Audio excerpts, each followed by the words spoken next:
Hi and hello. Howdy, hey. It's me, Joshua. And I am Caitlin. And we're your Boobies. Boobies. Boobies. Yeah. And I we're like to sing here that with to you. talk about a boo. A movie. Boo. We're here to give a movie stuck some on booze. the booze. Oh, yeah. Literally. Oh, that has a lot of meanings. Stuck on the booze. And on the booze. On the booze. I am stuck on the bottle. Liquor. Yeah. That's right. That's the way I'm always saying, like, Wine well, I'm going to take a bottle. little break. I don't need a drink this week. And then bam. Yeah, when I went to the happens. doctor the other day, he was like, "You're still not drinking as much?" And I was like, "Yes." No, but last week was my birthday. Comparatively, I mean, yeah. And so I was like, and he was like, "No, that's understandable." And I was like, "Thank you. Thank you, long baby, you know." Yeah. Yeah. You I mean, know. that's not so bad. As long as you're not smoking your lungs out black. I'm not, but now I am taking Adderall. Mm. So I'm going to be methed out. That's okay. Yeah. I want to see it. I was scared that I would get meth face. But I don't that think it comes works from that smoking. way. Yeah. Yeah. Well, you never know. We'll see. It might help you out. It might be like the magic wonderful pill that you need. Yeah, I mean, I 'Cause do have ADHD. I went through there is all of that really Nothing intense wrong testing. with taking medication, you guys. Oh, yeah. Nothing wrong with doing what you need to do for your mental health. I take a fuck ton of medication. Last night I didn't take my medication, so my sleeping medication. So I didn't sleep. I was up at 3 a.m. I've been awake since 3. Oh, seriously? Let's go. Yes. Damn. Okay. I think that's the Adderall kicking in now. Oh, I didn't take that till this morning. Anyways. Yeah. Today, guys, and I mentioned a black lung because it kind of ties in with what we're going with today. We're going to be so talking smart. about the autopsy of Jane Doe. Autopsy of Jane Doe, 2016, Yep. right? Film. And yeah, it's one that I really enjoy. I did have someone suggest that we mention where we are watching these. Okay. Yeah. So that way they can find them. That sounds like a good plan. Today we watched this on Shudder, and Yes. you did as well, right? Yeah, we watched this on Shudder. I originally saw it on Netflix a few years back. I was just scrolling through, and Netflix was doing a pretty shit job of updating their horror collection at the time. And so I was just going through literally every movie on the list. A to Z. And so I wasn't expecting. So it's the first one. Yeah. I wasn't expecting much from it, but I thought it was a pretty decent film for We're like not a mainstream. Like, not just really like being hyped up before it, just being like, I stumbled across it. straight to streaming. Across it. Yeah. And said, oh, hey, this looks cool. It's got a dead chick. It's so crazy to think about how many movies don't go to theater, and it's just like straight to streaming now, or straight to like, I guess back in the day would be like straight to video, but it's just like there's so many films out there that are probably really good Not that like go to theater? I don't know. I don't think it was in theater I don't because I don't remember any kind of hype for that. Yeah. And I just like there It's got are some I'm decent sure names so in many his father, I forget his name, Stan. Here, we'll pull up the cast list, but he was the dad in The Ring. He was the dad in The Ring, and he The was one who- also William Stryker in the X-Men series. He was also in Braveheart. Bryan Singer's X-Men. He was in lots and lots of things. he's pretty well-rounded of an actor. Yeah, for sure. His name is Brian Cox. He plays Tommy Tilden. Emil Hirsch plays Austin Tilden, the son. So we got a father-son duo here, and they are Morticians. Yes, I was going to say morguist. I like that better. That's not a They're word. coroners. Coroners. I like coroner better. Yes. It has a better round, like a better ring to it. It's a family business of morticians, coroners, and their whole morgue and everything is actually underneath their house. Yeah. Which I was like, dope. I was like, that place but no. got to be haunted as fuck. I was like, I could not. That house, cute as fuck. I love it. Like the morgue, also love it. It was a really grand looking house, like old style kind of house. Yeah. When they would do the shots outside like of a nice little farm, old That's what I was farmhouse. thinking. Yeah. And then like, underneath was very like 70s vibe in the morgue. dude, and I was like, I kept saying the whole time, I want to touch these walls. Yeah. Every wall was like different. Like there was so many textures going on down there. I was a fan. Yeah. I love it. Me too. I like I have a busy eye. Like I like things that look busy. Yeah. I love how the cast list is just 10 people.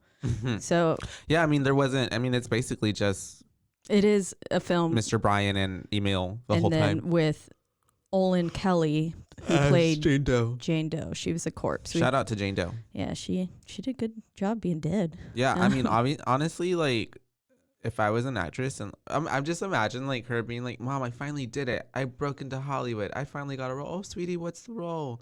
I'm a corpse. Literally no lines. The whole movie just like laying there, but she looked amazing. She did. Like, do we rate props her to her. titties? I was about to say, just props to her, just feeling comfortable with just like laying there like naked for hours as people are filming around her and like stuff's going on. Like, she's only been in like 4 films. This one being one all of corpses. Them. All of them, she is a corpse. She's really gorgeous. She's beautiful. Yeah. So we start off the movie and there's like a murder scene going on.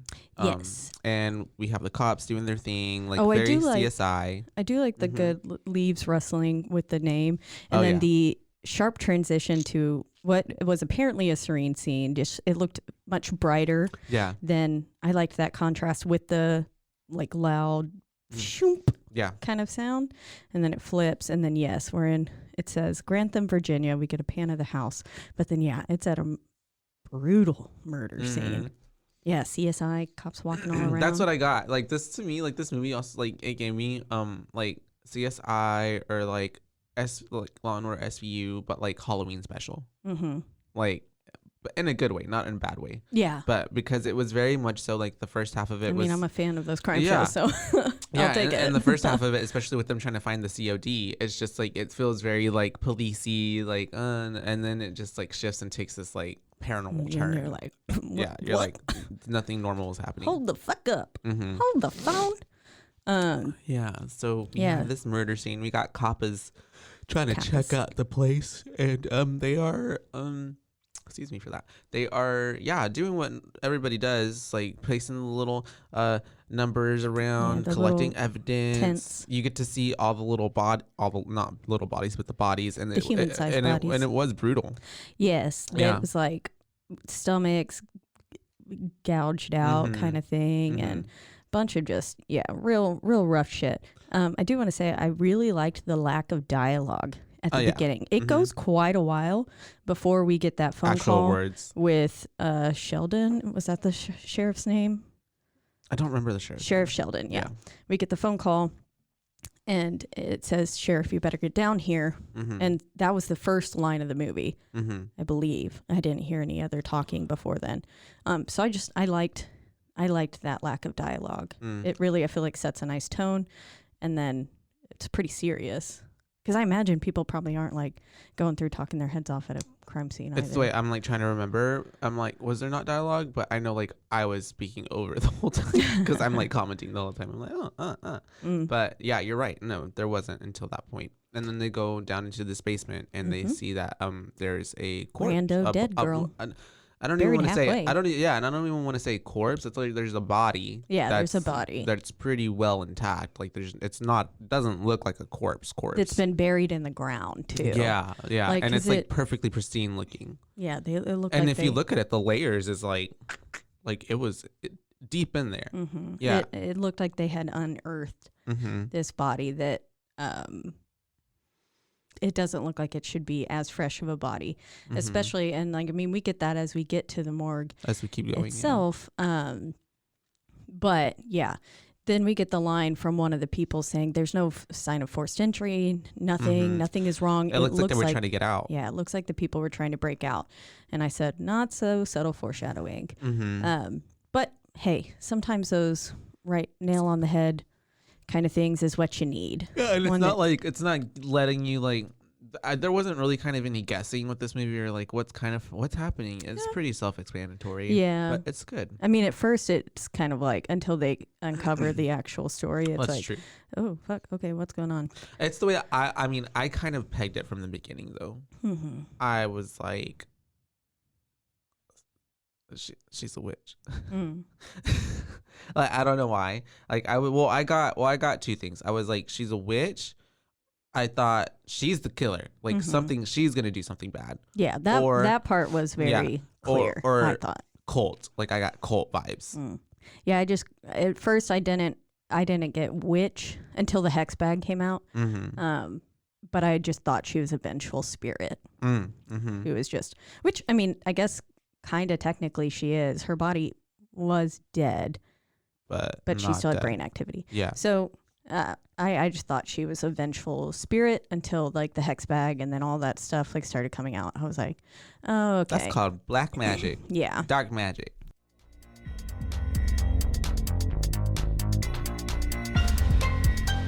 And now, a word from our sponsors.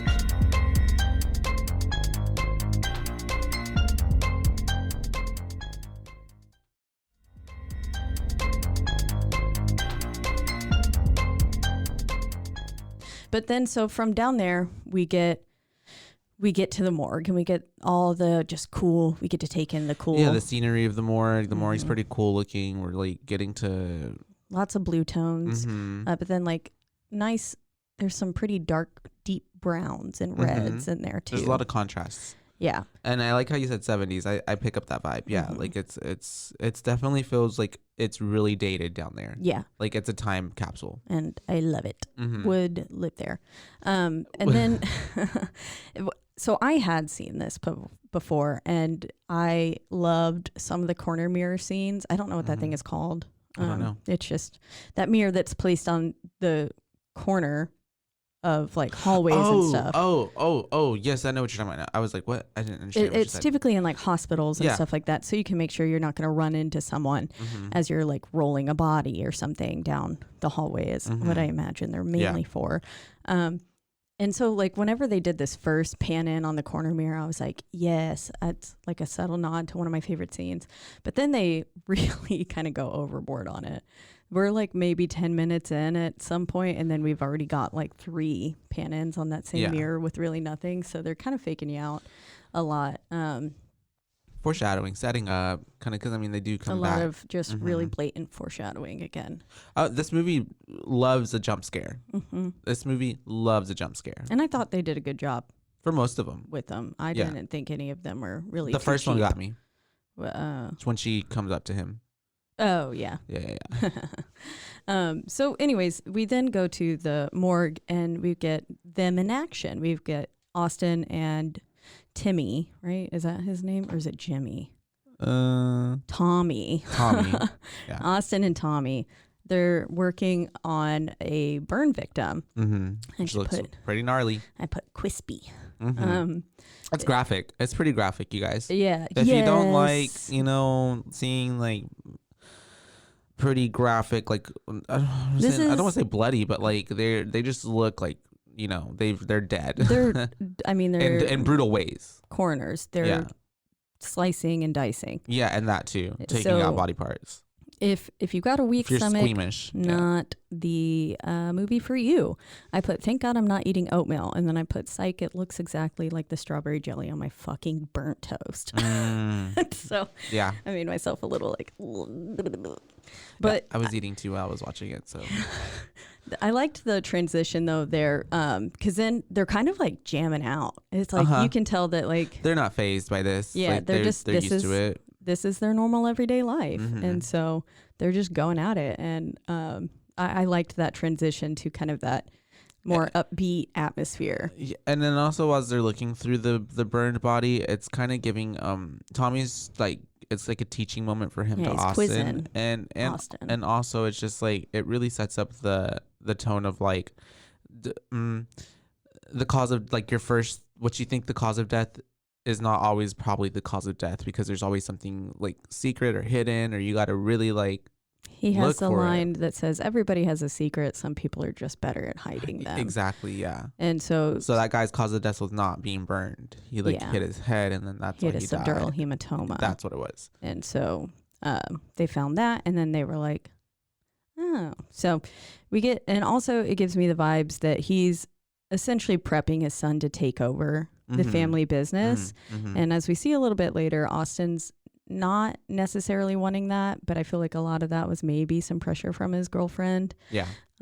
Because it was clear that he enjoyed it. Yeah. Like had a, not like, and people who get into be coroners and stuff, they have a certain fascination with it. I'm sure you And- have to like it somehow, because otherwise, who's just there slicing up bodies? A sort of passion, because Yeah. otherwise no sane human being is just going to be like, yo, let me chill with this dead body for 9 hours as Yeah. I oh yeah, a corner gut shop. I'll them. just try that out for a few weeks. That's cool. No, yeah. There was at one point when Tommy leaves, he says to Austin, he goes, hey, do you mind locking up and stuff? Are you good down here? And I was just like, I could not. Mm-hmm. No Not by way myself, in yeah. hell would I be down there by myself. Absolutely the fuck not. Yeah, I don't think I could be around dead bodies like that all the time. Mm-mm. I don't think it's like more of a scared thing. I think it's more of like an emotional, like mental thing. Like I just feel like I couldn't handle. I mean, yeah, you would be constantly thinking about death. I how feel these people like. die. Yeah. Yeah. And I was like, yeah. And as Austin is, he wants to know why this happened to some people. And his Yeah. dad keeps telling him, like, It's not the why, it's the how. Yeah. And that's it. and that's all our We're- job is to figure out. He says, leave that stuff to the sheriffs To the and to coppers. the shrinks, he says. And so he's just saying, keep it pretty logical.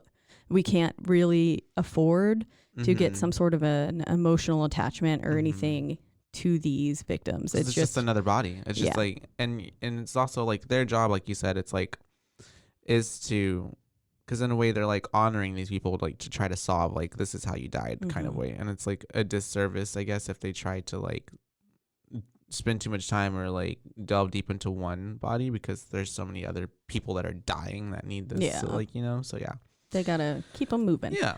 Like a factory. Yeah, for real. And so yeah, they are just kind of chatting, right? They're talking. We get they kind of get like a look into like their not daily lives, but like what they do there. Cause yeah, and then Austin is talking about how he's gonna go got take plans with his girlfriend. go to the movies with his girlfriend, and then he asks his father, when is the last time you saw a movie?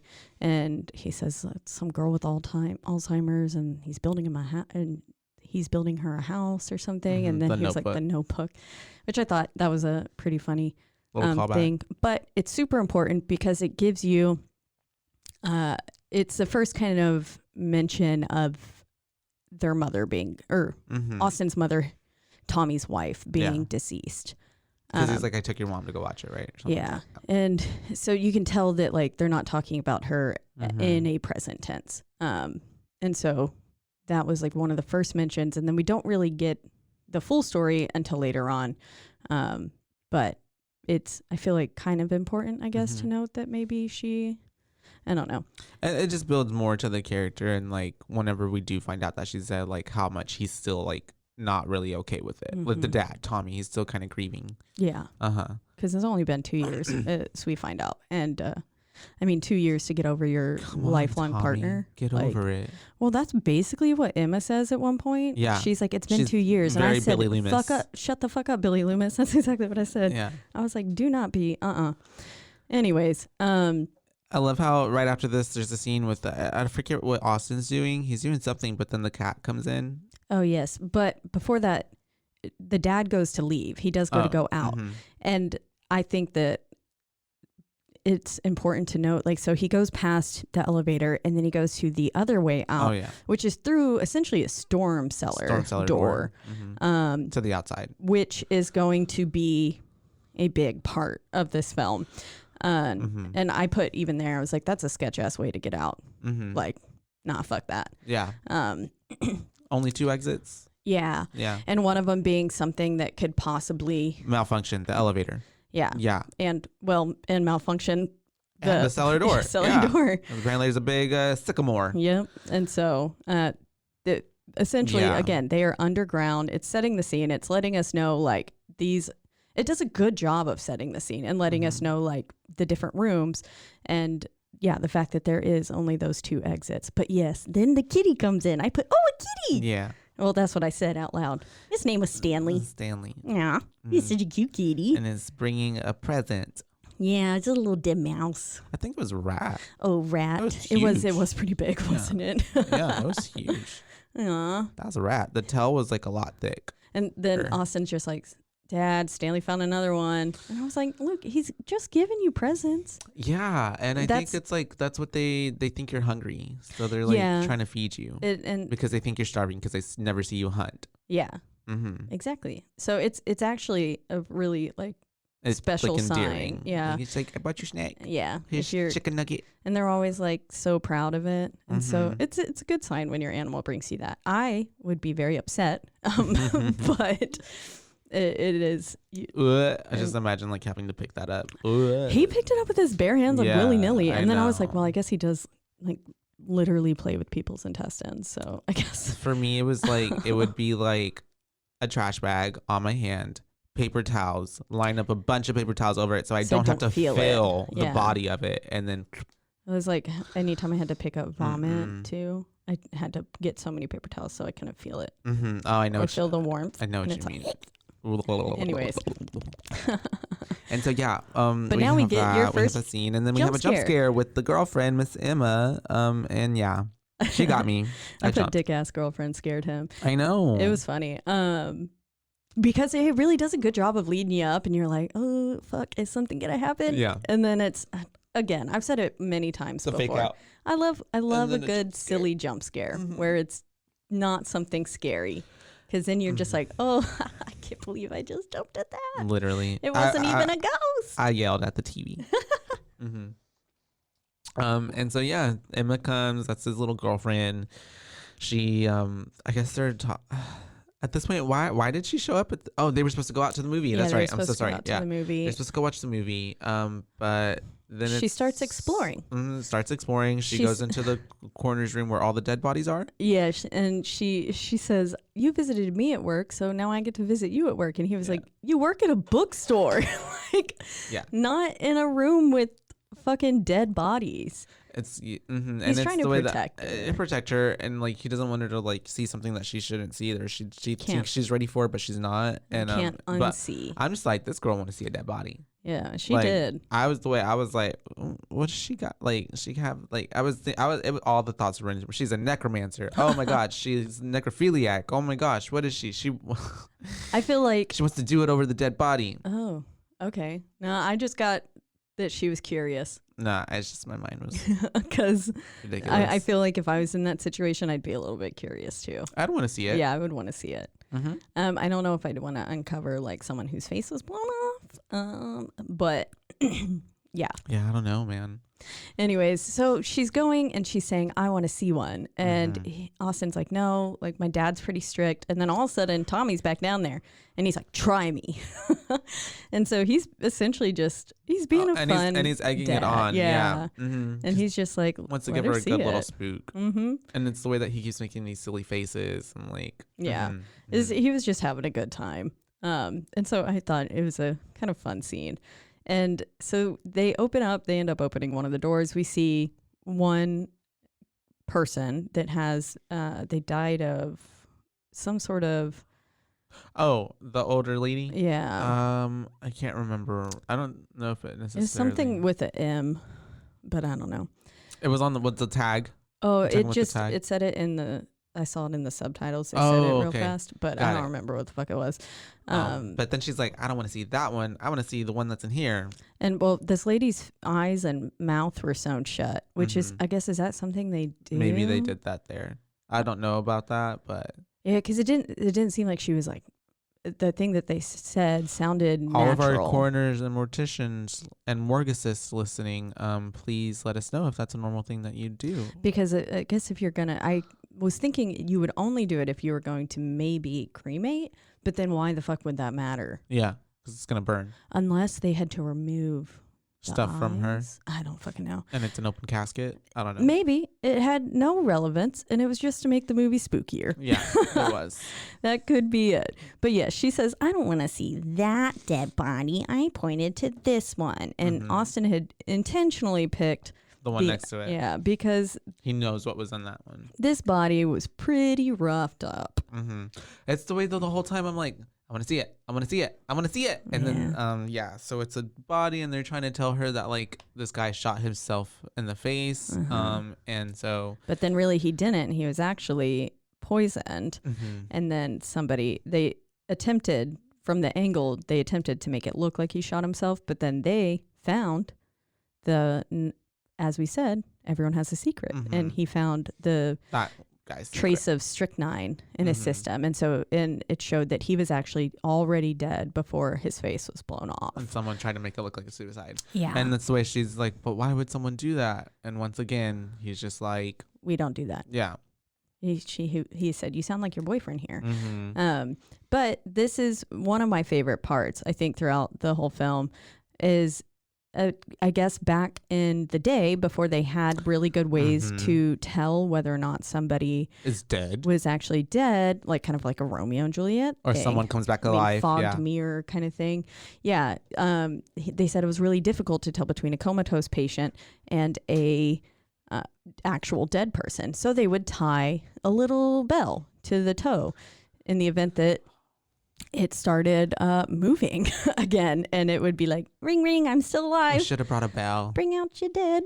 I love the bell sound. Yeah, I did too. I thought it was a wonderful, great way to play up in the movie, like, and to build like drama and anxiety and like induce like all these feelings in you when you start hearing that later on in the movie, because you know what it means. Yeah, exactly. I thought it was a very, very nice point. It reminded me of a little kitty. Yeah. Oh. And then we get another jump scare, which is Emma is her name, right? Emma. Yeah. She's going to reach for the blanket to take it off to look at the face. Yeah, because they were like, take it off, let her look at it. And just as she's about to lift it, the dad shakes the bell. Yeah. And it scares her. And I don't think it scared me, but I do think that was a funny little jump scare. Yeah. Because I personally, we know that I don't like sunken in faces. And so I was like, anything with a mushy face. Do I want to see it? I don't know. I wanted to see it. So we don't get to see it, you guys. Not just yet. And so, that's whenever we have, I think, Sheldon, right? Sheriff Sheldon starts to come back. Yeah. So Austin and Emma are going to leave, and then Sheldon comes down wheeling a body. And I put here, I was like, that elevator looks sketchy as shit. But then they got in. I love elevators, by the way, that have like a fucking those little cages, gate, whatever, like very Titanic. Like I don't know why, and I've never been in one like that. Really? But I want to. There's a few around town. Really? That are still operating, that are like that. Take me. Okay. But yeah, I realized later it was just wallpaper, but I thought at first it was like peeling rust, like when there's just rust and it's too patinaed and too old, and that like the metal original coating starts flaking. That's what I thought it was whenever they passed it the first couple times. And then they got in. I was like, everything else looks so cute, and then that elevator looks sketch as shit. Yeah. And then they got in, and I was like, oh, looks it's just like some tetanus. Nice little wallpaper. And then so they're going upstairs to leave, even though like his dad said, it's okay, you can go, even though a fresh body was just rolled in. And this is where you can kind of tell that Austin has a soft spot for his dad, because if you have a nice healthy relationship with your family, that's a normal thing. But this is where we get a little bit of the tension between Emma and maybe the dad, because it sounds like he's supposed to go off with her to do something, to not be here. I don't know if it was college or whatever, but not college, because he was drinking age and everything. So I don't know, but I guess maybe just leave this town. Yeah, go live a different life. And so, but then that's where Emma says, like, he doesn't need your help anymore. It's been 2 years. And I was like, bitch, do not suggest that dad needs to be over his wife's death in only 2 years. Losing your lifetime partner is not something that you just like bounce back from. I don't care. And then especially one that died of suicide. Oh yeah. She's just like, I mean, her vibe is very like, I mean, she's self-interested. Like, and just, a little bit was not mad like when. Wanting to, make a life of her own with him, but more so for her, not necessarily like thinking of what's best for her boyfriend. I feel like she was putting ideas in his head and was like, this is what you want, but it wasn't what he wanted. Yeah. So anyways. That's what happens. But this is where he's like, you know what? I really need to be down there with my dad. Come back at 11, which is a really important part. Come back at 11. And then, yeah, I'll be all yours. We can go catch a late showing. We can grab a drink at someplace. And so that's when I was like, okay, maybe not college. And then also he's like a certified coroner. Yeah. So I was like, I don't know. He had to be in like his early 20s. Yeah. 23, 24. And so, but come back at 11. I put, well, she's going to die. Yep. She's going to die at 11. On the dot. So then we go back down to the basement. Yeah, and we're there with Morgie. Oh, cute. What's fucking Tommy and Sheldon are looking at the body. He's Jane bringing Doe him down. rolled in. And then we get a lovely pan in on Stanley going. Yeah, Stanley knows what's up. And I was Stanley like, the kitty. as my faves on Two Girls, One Ghost always say, trust your fucking pets. Trust your pets. If that cat knew that something was up, it was like, They can sense evil. fuck this shit. We out. Yeah. And yeah, Stanley's saying we gotta get the fuck out of here. What are you doing? Get her out of here. And he said, man, he's been grumpy as of late. And I was like, or he keeps getting grumpier or something like that. More testy. And I was like, no, Stanley is sweet kitty. I also just love that he has like a little old man name. Little Stanley. Stanley. It's cute. It's cute. It is It's cute. a cute kitty. This cat stole the show. Well, and as we know, you have a soft spot for cats. I do. Yeah, a little bit. I love cats. And so, yeah, we have the body now, which we get a good shot of her again. And, man, she's pale. She is white. She is. She is just She looks ghostly. porcelain. Yeah. It's just. Which I'm sure is what they were going for. Yeah, but it's just like, man. And it's the way that throughout the whole movie, though, like, did you notice she kept losing her whiteness, like her paleness? Like, she was getting warmer colored. I think because quite literally, I think she was coming back to life. Yeah. I think she was draining life. But or at least that's kind of what I got from it. Yeah. Anyways, but I did make a note that the soundtrack is fun here. Mm. I really like the mix of upbeat music, and then of course we know that I'm a fan of when we've got a really happy, seemingly happy song that's the one that kept cursed playing as over. fuck. Yeah, the Sunshine song. Yeah, I call it the Sunshine Devil song. Yeah, it was you let something let the sun shine in, and we keep playing on the radio, but it was saying like nothing but don't frown, and it mentions the devil in there at one point too. Daddy Satan. Yay. And so we have them kind of going over the body already. It kind of just jumps in, right? Yeah, and they're filming for, I'm assuming, what is legal purposes. I'm assuming maybe every personal purposes. Yeah. Well, I mean, it could be for teaching and instructional purposes, but I feel like it was probably, especially because it was a crime scene thing. Yeah. They have to film it to make sure that nothing is botched and or just no foul play comes in. However, it would have been great if they could have had some nice evidence of what the fuck happens, but it's true. Does get destroyed. So, the camera. Yeah. You're right. So yeah, they're going over the body. She's like colder than a normal body. She has no rigor mortis. So they're just noticing like they're trying to place basically like how long this person's been dead, because the Sheriff Sheldon told them that she had to have died like that night, right? Or like a day or within the day. Yeah, they were assuming that she was murdered at the same time at the crime scene. But then he had also said maybe someone had dumped her body there because someone else, I think he said, was like came in and possibly killed all of them and dumped the bodies. So he wasn't really sure at this point, and he was really, really, really relying on Austin and Tommy to make that call. So like the ambiguity was like really high. Like they were like, I don't know, it's vague. She could be a week or 3 days, but I mean, I don't think anybody assumed when we find out how long she's been dead. How long she's been dead. But they're just looking at her, and from the outside, she looks okay. It looks like maybe she just died in her sleep. Other than like when they roll her eyes open or like her lids open, she has gray eyes. I like throughout this entire scene too, Tommy is still instructing and teaching because at one point Austin's saying subject in her mid to late 20s, blah, blah, blah. And then he was like, appears to be. We always say appears to be because nothing, as we turn out, especially nothing is as it seems. And yeah, this is clearly not a normal dead body.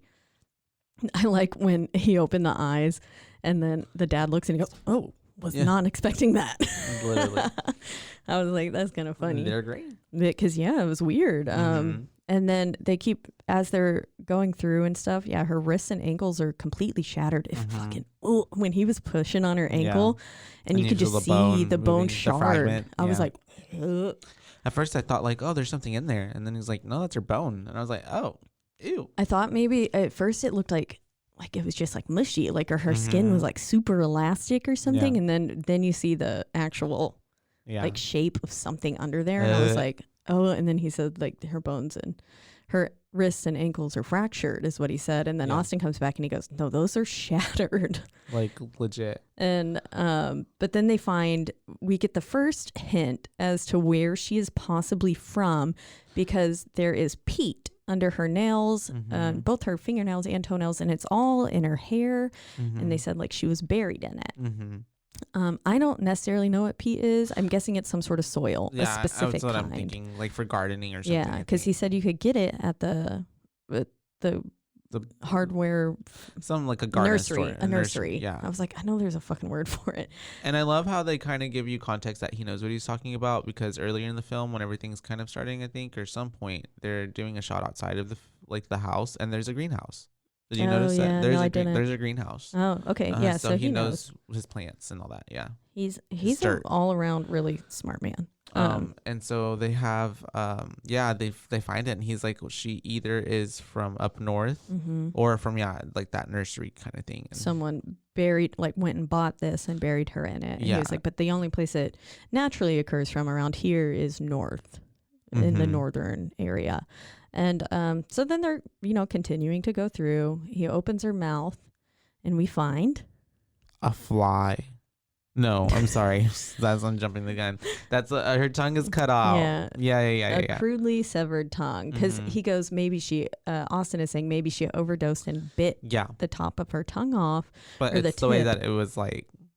Yeah, he said it was serrated. Yeah, there we go. And there was actual like lacerations, and it looked like, I don't know, like a marbled steak.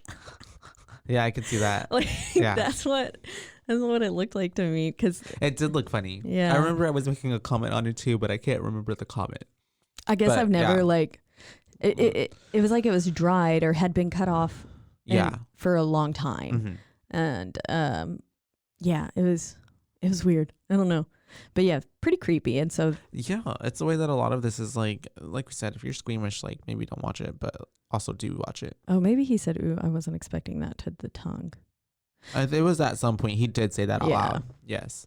But so now they're coming to a little bit, they're trying to figure out, like, was she possibly a victim of human trafficking? And because they were saying, that. Well, and it's because they also too, like, they're before that, I think before he says and goes into that, right? I think it's because that's whenever. No, you're right. Yeah, because he's talking about the case where he had these girls that he like was working on their bodies, and their wrists and their ankles were tied together, and their tongues were cut out, so they couldn't scream and stuff. So he's saying, he's seen something similar before, but he is still acknowledging the fact that it's pretty fucking weird that no outward signs she has all of these internal energies as injuries, yeah, and energy. She's quite literally cut the fuck up. Yeah, she is absolutely destroyed. Yeah, but her outward appearance looks flawless, and so it's just very puzzling. Yeah, she's like a cake. She's like a layer, because every time they would like cut into something else or be delving deeper and deeper, it's like another thing, like, oh, they did this to this, they did this to that part. Yeah, it was a lot. But then now we get the buzz. Yeah. Okay. Yeah. Oh man. So yeah, they're what's his face? Austin is like, I forget what he's doing to her body. He was trying to take a photo of the severed tongue. Yeah. And then all of a sudden you get a little drop of blood, and the nose starts twitching, and it's fresh blood too. And so you're like, that shouldn't be happening. this bitch is dead and has been apparently dead for a little bit. A while. Like, and so yeah, at first it's the way that the nose is switching. I'm like, oh shit, she's not dead. And then you realize there's a little fly coming out of her nose. Yeah. And then then right after that, they pull out a string from her throat. And I put, homeboy's got to be having flashbacks to the ring right now with the fly coming out of the nose and the nose bleeding. And then the string coming out of the throat. That's all from, that all happened in the ring. I guess the thing in the throat was that the EKG girl, the cord. cord. I always, for the longest, Naomi literally Watts. up until we had watched it. I thought it was fucking hair. I thought it was Samara's hair forever. Yeah. And then we watched it and I was like, oh no, that's one of those little electrodes that they stick on the little round thing and goes to your head or body or chest. I don't actually know what they do. I don't know. It's just a monitor. They monitor. Yeah. It sends feedback. And so machines. I just thought that was funny. I was like, look at all these little, and I don't know if it was intentional, but it just definitely reminded me of the ring. And so, but we hear on the radio that there's a bad storm. Well, it actually said we're supposed to have good weather all this week. Oh, that's right. And it says just like, no, like we're going to have fine weather. It's going to be great and everything. And then all of a sudden, though, you hear thunder. And so that, to me, I'm still a little bit unsure if she fabricated that whole storm and like edited the radio coming through, or if she really did alter the weather and that actually happened. But no, she must not have, because it says we're going on our fourth straight day of sunshine. So we can altering find their minds here, that she's fucking with their minds. And you don't really, I guess, know that yet. Until the end. Spoiler. And also that the little mention of good weather is a pretty small moment. Like, unless you're actually paying attention, you're going to miss it. Yeah. And so, like the way I did. Because then they will start talking about a storm. Yeah. And so she must be altering the AM, FM. I didn't catch that. I must have been talking over it. I didn't catch that part where they were like, we're gonna have clear weather the whole time, because then I just remember the next time I hear the radio and they're talking about the storm. Yeah. And then at the end when he's like fourth clear day, I'm like, oh wait, none of that was real. Yeah. It was all fucking fake. Yeah. Which is just crazy. Cray. And so it's the way they're looking at her body still. The fly came out, the little string came out of her mouth, and then she's also missing her back molar. Yes. Which they realize she's missing her tooth. Which they did have separately, right? They find it later. Oh, that's right. Yeah. Oh, yeah. But right now they're on the human trafficking like track. Yeah. And so they're looking into her vagina to see if there's any vaginal trauma. She's torn up in there. Yes. I remember he said that. They said it was like deliberate cuts, which is just like excruciatingly painful to think about. Yeah. Just to think about that. And he was like, taking swabs and everything. And it's just like, ugh. And then this is where we get the first crackling of electrics too. The lights are kind of starting to flicker. Things are not. And I guess you can assume at this point it's because of a storm. Yeah. You're like, oh, a storm's rolling in. They're underground in a clearly dated facility. It's probably not the first time it's happened. Yeah. Kind of situation. Because they just kind of... They're like, oh, the lights, go check the breaker box. Like, yeah. Yeah, they just kind of look at it and they shrug it off. Yeah. And then this is where we get with the AM, FM radios changing. And I put, like, we don't fuck with that. We don't, When that shit starts changing, you get the fuck out. And that's when it changes to that fucking creepy ass Sunshine Devil song. And yeah, it does. And then I think at that part, that's whenever the dad gave the dude, Austin, that vial of blood, and he goes to take it to the fridge. Yeah, well, I think he cuts her open. Yeah. He cuts her open, and then he collects the blood from, and even Austin, because before Austin said anything, I was like, I'm pretty sure dead bodies aren't supposed to like bleed. They're not supposed to bleed like that. That's heavily. Right. And it was weird because you notice like he cut her. He did that first Y, and then the first half of the Y, and then he did the other half, and that's when all the blood went bleeding out. And so it was a delayed kind of reaction, and it was like, whoa. Yeah. And then I like the scene of the blood draining out and going into that drain though. Yeah. That was pretty cool. It gave me very Blade vibes. Yeah, I can see that. And but then Austin says, do bodies normally bleed like that? And then he collects the blood and he goes and puts it in to the fridge. And that's the way I was thinking, like, he just put that right next to his Coke and like sandwich, like right next to, like, no, so nonchalantly. You're just gonna eat my blood sandwich. Oh. And then we realize that the blood is spilling. And and so the father, Tommy, says, because Austin says, do bodies normally bleed like that? And he was like, well, it's not impossible. And he said, occasionally, if it's a very fresh corpse, like dead, maybe 1 to 2 hours, when you do that, it's like pressurized essentially. And so then the blood just kind of goes out of it. And I was like, she's clearly been dead for more than an hour or two, though. And that's the case that they know that she's, wasn't just murdered. Yeah. At least to them. Because they found her body like at the crime scene kind of this morning, and they've probably had her now for at least an hour. Some hours, yeah. And so it's like, I don't know. I feel like that gets rolled out very fast. Yeah. And so. But yeah, all the blood leaks out of that vial. Yeah, Austin's looking and he's noticing that there's blood like dripping out of the bottom of the fridge, and then he opens it up and it's so bloody in there. And it's the way that, like, I don't even think there was that much blood in that vial. I know. But I wondered, like, was it like it was acid blood or something? Because it ate and corroded through like the bottom of the vial and like just got everywhere. Yeah. Yeah. And it's the way it was funny to me because it looked like he was like trying to keep his dad talking, like clean it up so he doesn't notice that like I got it. Yeah, literally. It's fine. But then we get to the mention of her abnormally small waist. And this is the first kind of idea of how we get how old she is, because they said maybe it's congenital, or he said if you wear a corset long enough it could do this to you. And Austin goes, well, haven't corsets been like retired outdated, essentially for a few hundred years? And which is not the case. I mean, there are plenty of people who still wear corsets. I've got one on right now. But I think this was intended to show you just how old it ages her. This curse could possibly be. And then we get that fucking rib cutting scene. Yeah. That was that's some good meat. It looked like the fucking big old hedge trimmers is what it looked like. And then he's just going in there and just through the rib cage. The sound and then the face, like through all the bone.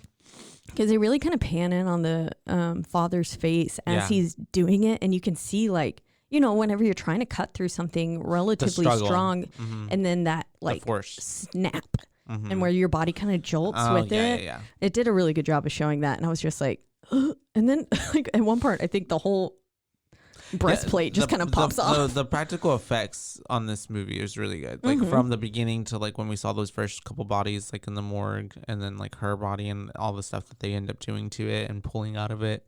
Yeah. Really good. They did. And but anyways, that scene kind of got to me. I was like, ugh. Yeah. But this is where we see those lungs, severely blackened lungs. Yeah, and they're like, whoa, like a little blackened tilapia. Yeah, and they're like, what the fuck? And he says she could have smoked 6 packs a day for 30 plus years, and it would never look like this. Yeah. Yeah. And he said with lungs this black, you would expect her to be covered in 3rd-degree burns and like just massive amounts of smoke inhalation. And he was not. He makes the comment, which I really liked. It says, this is essentially like finding a bullet in a brain with no gunshot wound, which is...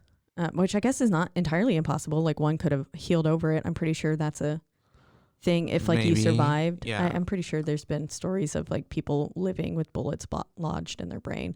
What? I'm sure they're not like they have like, how does your body not even like have like repercussions? Like I don't know. Like just living normal, weird. Like just living normally. I don't feel informed enough to tell you. That's the way I'm about to like, okay, all right, we'll Google but it. But I feel like I have heard cases before of I know that like kind of the thing. Or like bullets getting stuck in people's bodies. Yeah. Lodged. But yes, I imagine with the like metal and it's lead. So weird. That's like is there lead in bullets? I don't know shit about my that. My dad was in the Vietnam War and he got shot with shrapnel. Ouchie. And or like someone got shot next to him and like all the shrapnel went to him. I don't remember, but it's the way that just I mean I was still young, so probably like in the early 2000s, like his body was naturally pushing the shrapnel out. So like trying to get and the impurity it's out like after this is all not those supposed years. to be here. And so he would show me, and like literally, like his leg would just start to create like a little hole. That's and fucking like wild. I know, yeah. And then like the metal would come out, and he'd like dig in there It's and like when pull your out the metal, body like a splinter or something. Yeah. But with How metal. interesting. That's crazy. Yeah, it was really weird. They would look like little like, and also they look like little like metal pearls. Like they were like round and like pressurized. Like it was weird. He would just pull them out, and they look like little BBs. How fun? Not fun, but how interesting. That's very interesting. Damn.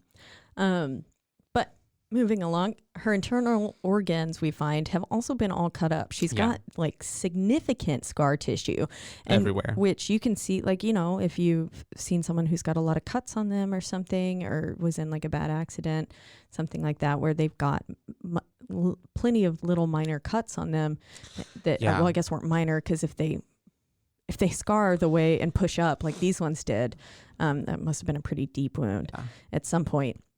And so she's just cut the fuck up. And it's the way that then Daddy Tommy is like, whoever did this, like really wanted her to feel like suffer. Yeah. Like she was tortured. And then he asks Austin, he says, like, what would she look like? Like, given this... Her state on the inside, what would she look on the outside if it were to reflect that? And he was like, she would be like mangled. Mangled and disfigured beyond recognition. Yeah. Which is, it's... Ugh. It's just insane that she is... It's so... Torture is the reason for the season. But then we go out and we've got... Austin's going to... there was some loud banging. Yeah. Happening, and so he's going to investigate, and this is where we get the first creepy shot of her standing in the corner mirror.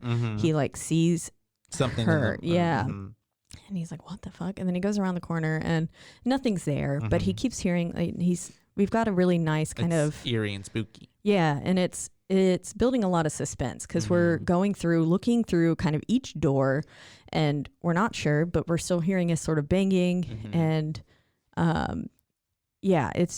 you're just kind of holding your breath with anticipation to be like, oh fuck, okay, when's it gonna pop out? When's it gonna happen? And then her bones, like her fucking ribs or something, cut the dad while he's digging around in her.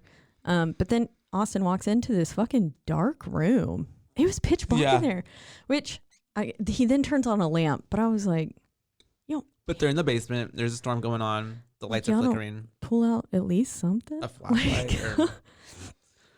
No. I don't know.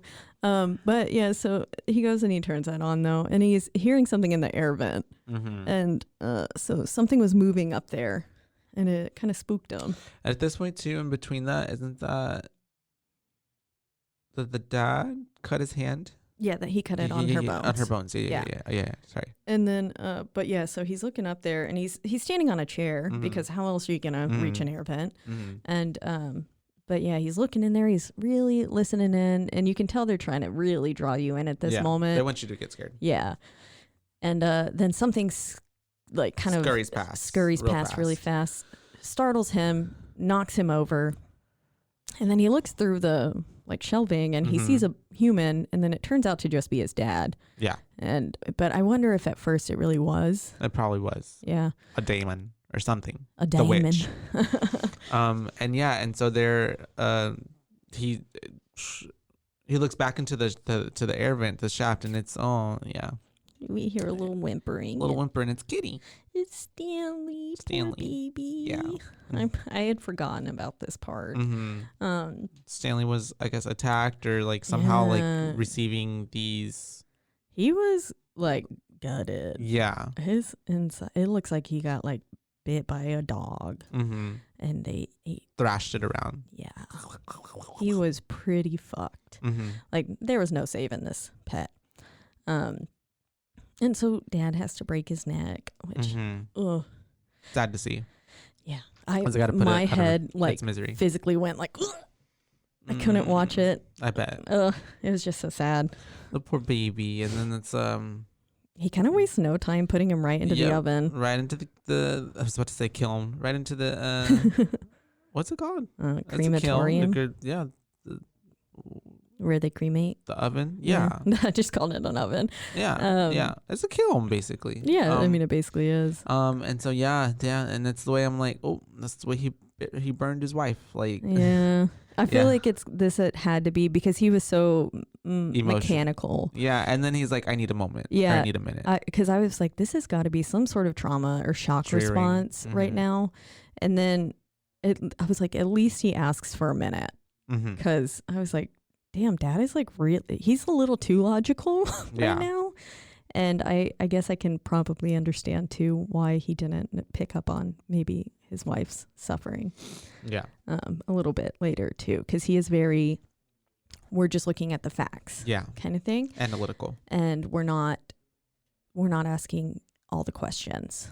So, but yeah. So then at this point, Austin had left and he's going back, and the morgue doors, like that hold the little bodies, normal bodies, have opened on their own. And Austin's like, that's weird. That's not normal. And the lights have gone out again. We're going to die. But then we get here Dad did spook me when he came in. He was like, what are you doing? And I was like, the jump scare. It got me a little bit. Yeah. He's like a ghost. He just pops up.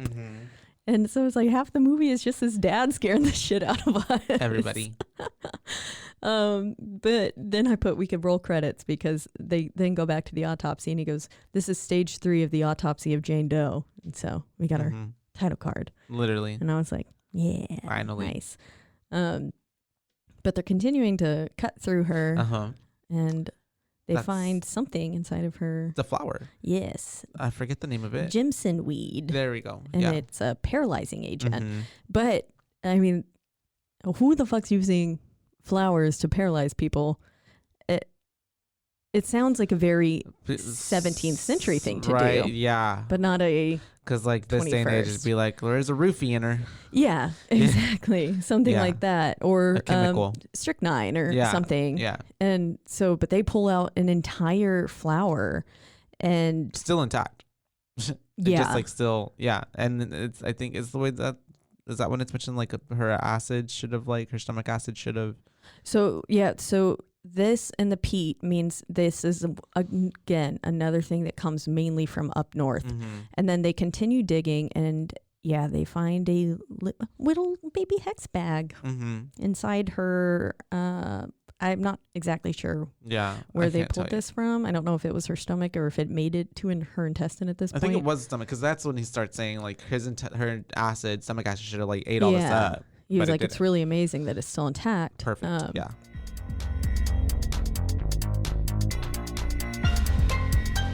And now, a word from our sponsors.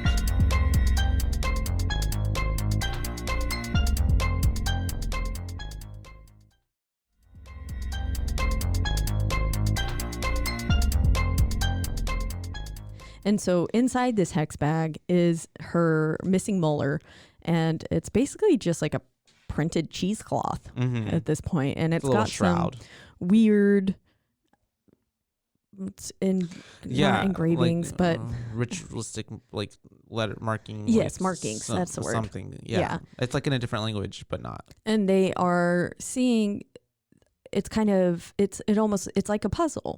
It has certain Roman numerals and words that aren't quite lining up, and they're like, what does this mean? And so they kind of just they look at it a little bit, but they kind of and that's at that point too where I even was just more like, okay, I'm getting cold. Like she was a part of something she probably should have been a part of. Like what's happening?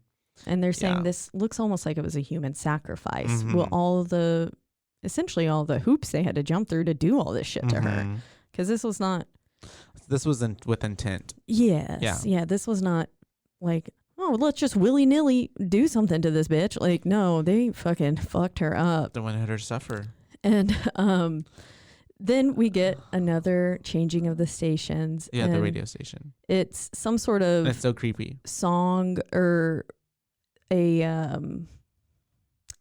like a sermon almost, Yeah. and it says like you're not going anywhere. Yeah. And that's when pretty much All the Austin's like, and then it goes back to the creepy Devil Sunshine song. That's right. And Austin's pretty much like, And the radio's fucking creepy, and then that's when all the lights turn off, right? yeah. And there's more talk. Oh, it wasn't a sermon. It was them talking about the storm. It was them talking about the storm, and It's they're like saying, we're not as it's worse than we thought it was gonna be, or something like that. I guess we never imagined it turning into this. Like, if you better not, like, if you're at home, do not leave. You're not Mm-hmm. going anywhere, is what it said. And then it switched to the Sunshine song. And so it's like, oh, this was clearly a sign. And so he, at this point, is like, Dad, we should just go. Yeah. And then he was like, no, Sheldon needs this COD by Tonight. the morning. Yeah. Yeah. So we have to finish this. And he's basically like, we don't quit. Yeah. Once we start this thing, we've got to keep going through it. And so this is where they find that the entire inside of her skin, her epidermis, Yeah, literally. is etched up. It's filled with the same markings that were on that hex bag. Which is so good. I don't know how you do this. Like, Me- it's magic. Because, like, It how is. would you? Yeah. Yeah. It's literally witchcraft. Yeah. Black magic. And so I personally feel like it was probably those cursed, like those markings that were keeping everything inside and making her body appear normal. Yeah. And I guess essentially kind of healing her, but also not. So I don't know. Yeah. But at this point, they're starting Like- to ask a little. I'm sorry. No, go ahead. They were just starting to ask a little too many questions. And so then casually, all the lights explode. Mm-hmm. Shit starts hitting the fan. Very Stuff- quickly. We're getting, into the meat of this film. Because the lights turn off, and then all of a sudden you just hear like all these like little doors slamming and opening, and then they're like, I love how the Austin's lights like, what literally explode. the fuck? All of them. So they're like covered in glass. And I imagine there's got to be some sort of, at least some sort of pressure, because they're not, they're not little circle lights. Like they're those big fucking More sterile lights, yeah. panel lights. Yeah. And they've just exploded. And then, you hear all the doors opening and you're just like, Yeah, you're just like, what the fuck? fuck. And then the character, even Austin, is like, what the fuck? And Yeah. then he gets up and like they got a little flashlight and he's looking around and just noticing that all the doors and to the bodies, like they're gone. bodies are missing. So that's like, oh, fuck. And that's when they're finally like, okay, let's go. Yeah. And so I think the dad says, let's get the fuck out Yeah, of let's here. get the fuck out. And at this point, we get some really awesome flashlight / first person POV shots here. I liked it, kind of like on VHS 94 when we were in the, also a funeral home. Yeah. We were in that scene where it was reminding me of this one. Yeah. And there was a storm. yeah, kind of the same. Yeah. And so that same scene where she's walking around with the flashlight, and I said like, oh God, or the camera, because it had the light. And I said, I felt so helpless because we were just there. Yeah. And this one does a good job of, I feel like, also putting you kind of in the film and making you be like, ooh, fuck. Because when you can't see and you're just relying on a little thing of light, it's scary. Well, that's this point, is because you just know, like, man, these people are gonna die. Like, I'm about to watch a murder. Yep. And so that's whenever they try to get out, they're making their way downtown. They are walking so fast. Paces pass, and they're homebound. They are. And so Except they're already home. it literally, And those faces are coming for them. they get to the cellar doors, right? Well, they go to the elevator first because the generator whirs on, and The backup. backup generator, and but it's not enough to power the elevator. Yeah. But then yes, they go to those cellar doors, and that's when they find a sycamore Tree has has fallen and is blocking the exit. And they cannot get out. So they're hearing thudding coming from the morgue room. And then this is where we get the fucking bell The ringing. bells, yes, because So they're good. just there in terror, and they're like And hearing it's a not, noise. it's just like, I love how it's faint. ding, ding. Like it's so spaced out. And then, it's very faint. Like it's because, It's getting closer. and this is a corpse walking towards you. So it's not, these things aren't moving like fast. Like they're just. And I love how he finally looks underneath the door and then sees the foot. Yeah. Mm-hmm. So they go, yeah. Ugh. Yep. And I'm like, Fucking- they're zombies. It was, I did like that scene because it also, again, it puts you, like, you can't hide your eyes. It takes up the entire screen. Yeah. His view sight under the door. And Gives then me so, like very signs yeah. with the aliens sticking Oh, their yeah. fingers underneath. Mhm. But yeah, he sees that, freaks out, of course, and then like, yeah, who the fuck won but it? like a moment later, the door starts banging, and so they have to like put a big old file cabinet to block the door. Mm-hmm. And They're freaking out. They also can't Yeah. get a hold of anyone at this point. Mhm. They've already tried, and the storm has made the storm yeah. has made the phone lines. Impossible. Yeah. And yeah, it's the way that then Timmy's in the restroom while Austin's there having like this little monologue of like, I wanted to leave. We should have left. Like, Yeah. this is, yeah. And he sees a figure behind the shower curtain for kind of a minor jump scare because he's like, Dad.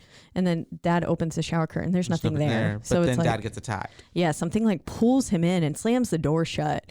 And you just hear, well, I mean, from Austin's point of view, you hear, we get to a little bit See what's happening is literally getting thrown around he's the getting walls. the shit beat into the out of mirror. him. Yeah. Yeah.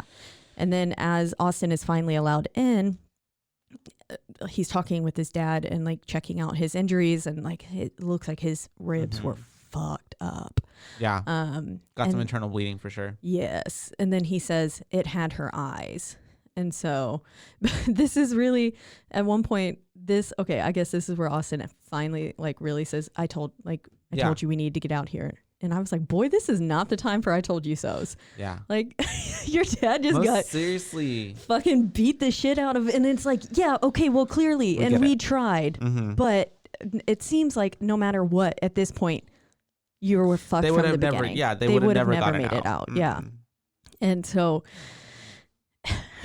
they were just talking about like this shouldn't be possible. And then, like they're basically the son's like everything that is happening is not possible, but it's happening. So obviously we are way it's, past possible. it's her, and we need to go take care of it. And so yeah. And they finally leave the room. They've locked themselves in what was, I'm assuming, their dad's office. But we figure out that, I don't know what his name was. I just called him Gunshot Johnny because. Oh yeah, the face dude. Yeah, because he was walking around and they saw that it was his little face covering that was on the ground. And then we also know it's him because of the bell. But then they get back into the morgue and they realize everything that they had taken out of her, because, they're like, yeah, taking out her little things. It's looping all it out. rapidly decomposing. Now that it's not inside her body anymore, it was just like, it looked like it had been sitting there for months. Yeah. It was nasty. It was pretty gross. But then she locks them in. We get a little bit of the dad mentions, let's get her to the crematorium. Yeah. And then, so I want to burn her. yep, they get locked in and they can't get out. I guess the door only locks from the outside, which makes sense. And so now they're kind of fucked. And yikes. And we get a kind of a here's Johnny moment with a axe to the door. That's right, because he's axing the door up and then he looks through it and it's the lady who had her eyes sewn shut and her mouth sewn shut. I was So really she did hoping it come was back going to in. be Gunshot No face, Johnny yeah. since I called it here's Johnny. Mm. But yeah, then we get that sewn face. And that part was kind of comical to me. I did laugh a little bit. It did scare me. Yeah, and when she screamed Yeah. and like, but it did look gross. It looked like, like when you chew gum for too long and it's like, that's Yeah. the way her mouth pulled through the stitching Ugh. a little bit. Yeah. It was really gross. But yeah, it's the way that they're locked in there now, so they're just like, fuck it. Yeah, they literally are like, fuck it. He They say, starts "Fuck it." dousing like her with gasoline. But then I was like, we learned this in the taking of Deborah Logan. We don't burn bodies just randomly inside. Yeah, Like, no, you don't do it. And then y'all are going to be stuck with her. Literally. that's And it's the way gonna that I smell. thought, like, man, this is their downfall. Right now it's happening.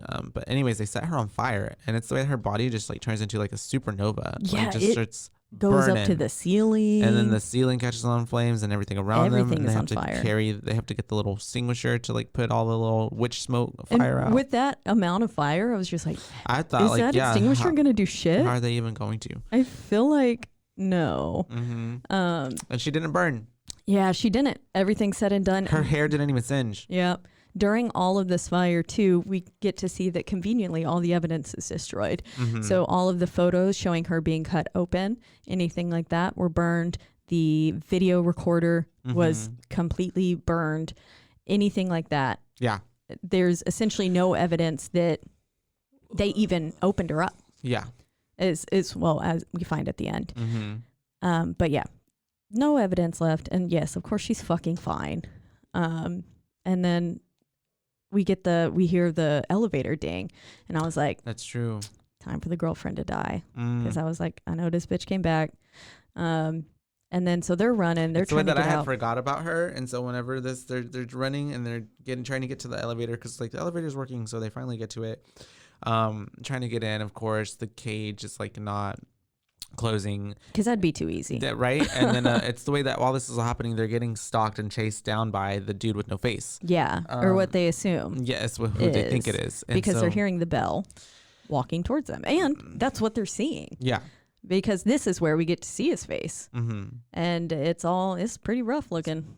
Bashed in, pretty rough. Shot in. Yeah. And so it's the way that then Dad Tommy is like, well, fuck it, like I'm tired of running, like I'm just gonna. And so he gets the axe from his son, and he's waiting for the zombie whatever dude with the shot in to come up, and as soon as he like hears someone like right there in front of the elevator, he just swings. And so sad. Yeah, it turns out it was she Ellen. was making them see shit, and yeah, it was Emma, and it was Ellen DeGeneres. But yeah, Dad killed Emma.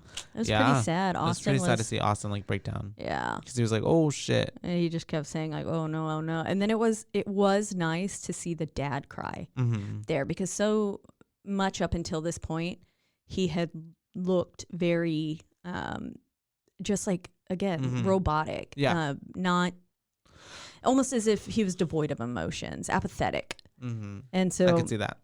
It was, in my opinion, really nice to see that side of him. But then they're like, well, shit, we need to the elevator started working again a little bit, enough to where they were like, we need to get inside. And so he pulls Austin inside, and then of course they only make it like half a bit up before it stops again. And so they're kind of stuck inside there, and we get to see a little bit more of the dad's wounds. His side is fucked up. Yeah. He's got some really intense injuries on his ribs. And then we get to hear the story of the mom. And he was saying that he always called her Ray because she was a ray of sunshine. And but then he was like, if I would have known that she was suffering, I would have, helped her. But he was like, she always seemed so bright. And I was like, yeah. Unfortunately, that's how it goes a lot of the times. The people who act like they're the happiest are the ones who are 2 seconds away from killing themselves. Anyways. Yeah, and so after this whole little heartwarming scene between dad and son, that's whenever they decide like, we're gonna go finish this. Yeah, because they're like, why hasn't she killed us? Yeah, and it's because she wants us to feel what she's feeling. And so the dad's basically like, we have to go through with figuring out her cause of death. Like, we have to figure it out. Yeah, again, that's the only way it'll stop this. We don't stop when we've started something. And then at this point, we also get a little view of the crematorium turning on, and so it gives us a nice smoky atmosphere. Like Scream, I put Silent Hill vibes. Yeah. Essentially, we can't see. Yeah. We can't see anything. So, I mean, at this point, yeah, like I would just keep going to cut her up too. But yeah, I would have been holding hands to not get separated. They were just like, well, let's just walk right into this smoke. I was like, no, you cannot do that. A lot of choices there. But they end up getting kind of separated, yeah. And then Dad gets the shit beat out of him again. Yeah. But they do eventually make it back into there, and that's when they're like, we need to keep digging, essentially.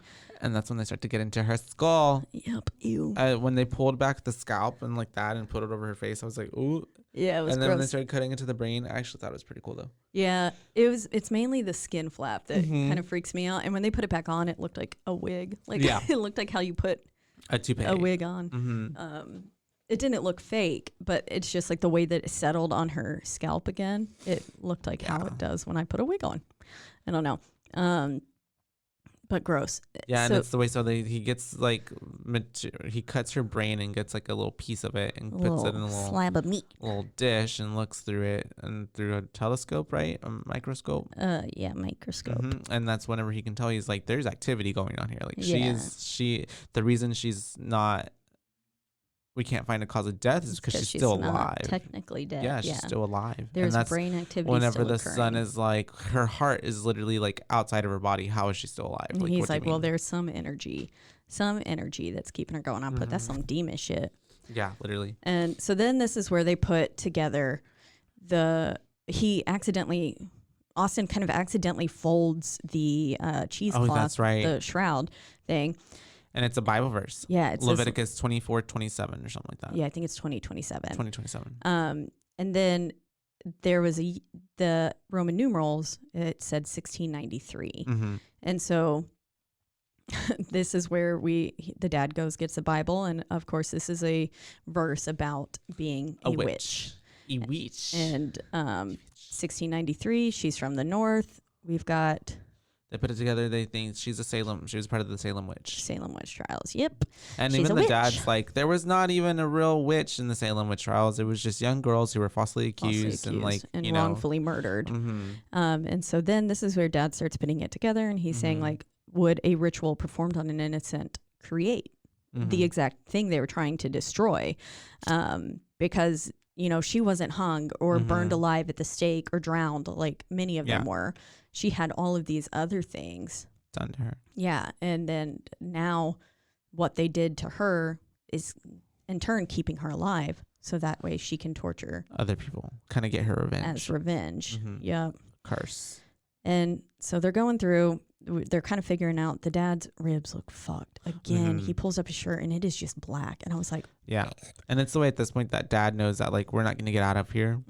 So he tries to like bargain with her. Yeah, he does. Over her body and is just like, please don't hurt him. Just take me. Do what you want with me. It's fine. Yeah. I like the way that he also, when Austin goes, why would she do this? Why is this happening? And then he says, we were just in her path. Yeah. We're just pawns. Yeah. And so unfortunately, wrong place, wrong time. And yeah, he's like, we're fucked. We're actually fucked. And he was like, she's not going to stop until, then he goes off and Austin's like, until what, Dad? Yeah. Until what?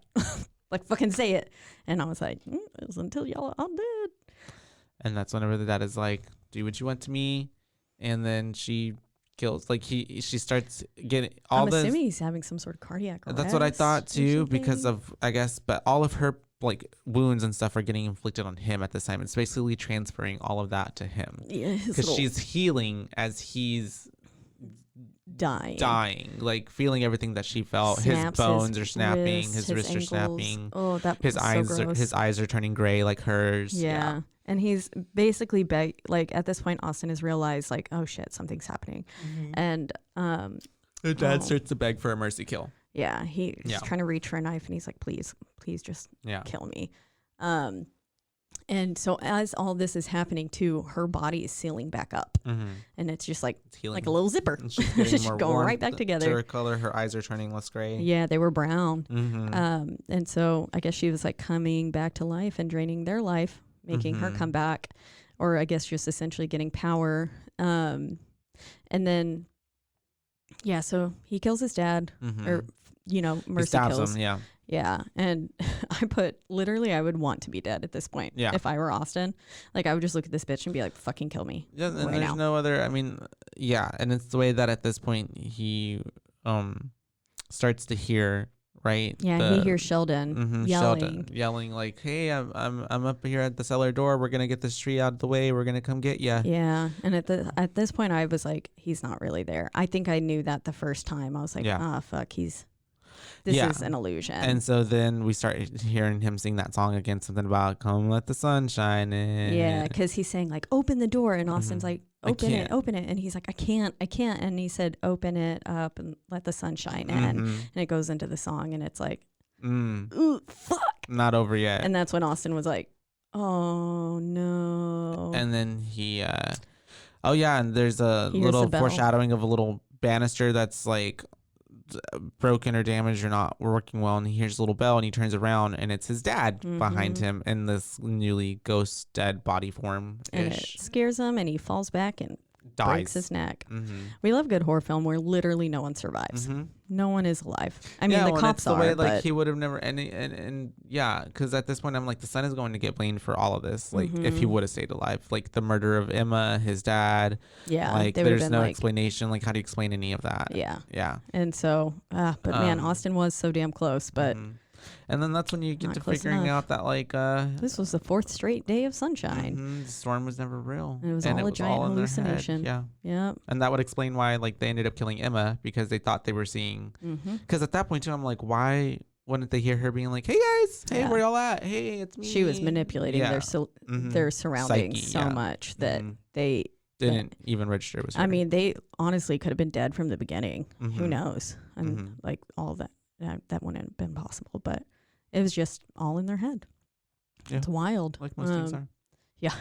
And so then Sheldon comes in, they're going through the body, like through it, and the woman is saying, like, you know what this looks like there's no signs of forced entry, blah blah blah. And he's like, I've known this family for 20 years. It's whatever it looks like, it's not what it is. Yeah. He's saying that there's no way that Austin killed his father and stuff like this. And so that's whenever she's like, okay, well, we'll just take this corpse to some, and he's like, get this corpse out of my county. Yeah, get her out of my county. Let someone else deal with it. I was like, yeah. And then then we get to see she's completely healed again. Everything is back in its place. They pan in on normal. her, and I was like, now she gets to keep killing. Wee. And that's why I was like, she's just gonna keep going on. And then it gave me very like Samara Ring vibes again. Yeah, like she's just gonna keep killing. And I do like the last little scene of where it just kind of pans down over her body, and then a little bell jingle with her toe moving. Yep. Yeah. I was like, that was good. So that is the Autopsy of Jane Doe. What? How many boos would you give this? I'm gonna give this rating of 3.5 boos. 3.5. Okay. It was solid. Yeah. It was solid. I mean, I was thoroughly entertained. I never really quite felt like it was cheesy or cheap or like trying too hard. It was a different kind of idea. I'd never seen anything like that before. Yeah. I think that's what I liked so much about it. The first time I saw it. It's an original thought. Yeah. Like I feel like, oh, cool. Like I've never seen anybody do something like that. So it was really interesting. Yeah. Yeah. I agree. I think I might give this one a 4 because I really did. I really enjoyed it the first time I saw it. Like I remember telling multiple people to go watch it after I saw it. And yeah, I just, like you said, it was a pretty new idea. At least I felt for me, and for a movie that I just stumbled upon, I was pleased. I was like, damn, this is good. Yeah. Same way that, like, I mean, that's what happened with The Ritual and everything too. That was how I just kind of stumbled upon that one. Yeah. On Netflix at the time, but now we watch this one on Shudder. But yeah, shout out to Shudder. I would give it a 4. I also did have some people leave some comments. Yeah. And so one listener, Malin, a dear friend of mine, she said she saw it and she thought it was really good overall. And she said she would give it a 4 out of 5 boos because it was overall pretty good. She said, I remember feeling a tiny bit let down by the ending. And also that bitch killed an innocent cat, and that's not cool. Oh, Stanley, R.I.P. Yeah, she was like men, like kill men to come back to life, whatever. But that cat didn't have anything to do with it. And I was like, you right. She's right. Yeah, poor Stanley, R.I.P. Pour one up for Stanley. But yeah, so that is the Autopsy of, and it's the way that I want them to come out with like a prequel, and it's like the killing of something that like actually gets her. Yeah, but I don't know, I kind of like this, just the Autopsy of Jane Doe, the killing of Jane Doe, and then the last one, the curse of Jane Doe. Okay. I can see it all. Yeah, I would still watch those films. Do I think I am highly satisfied with the idea that she just gets to keep killing them? Well, because see, I could see it like, I could see, and so I could see the second one being the prequel of like how she got this, like the 6th, like a period piece, like the 6th, like the witch trials, that, and then leading into even at the end of that movie, cutting to what happened in the scene before this movie started, like the crime scene, and then her ending up in there, like, and that's how we start. And that one is the starting of the first one. I would watch that. And then the last one, the curse, is like what happens after she leaves this place and going to the next county, and it's just like batshit crazy. I would watch that. Mm. Okay, get on it, Hollywood. Come on.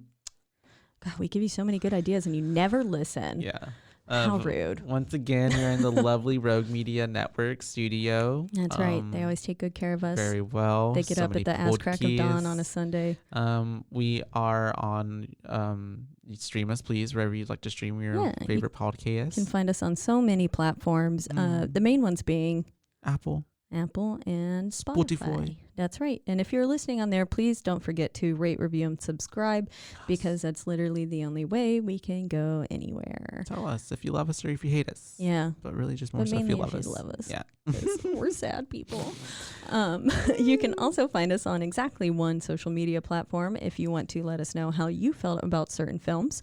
That is at Boo Base Podcast. That's right. It's on Instagram, and that is all one word. Mm-hmm. Boo Baes, BAES, not a babes, because we're your Boo Baes, not your Boo Babes. That's right. And I think that about covers it, huh? Yeah. I loved it. That was fun. Good. Well, until next time. Yeah. Bye, Baes. Bye, Baes.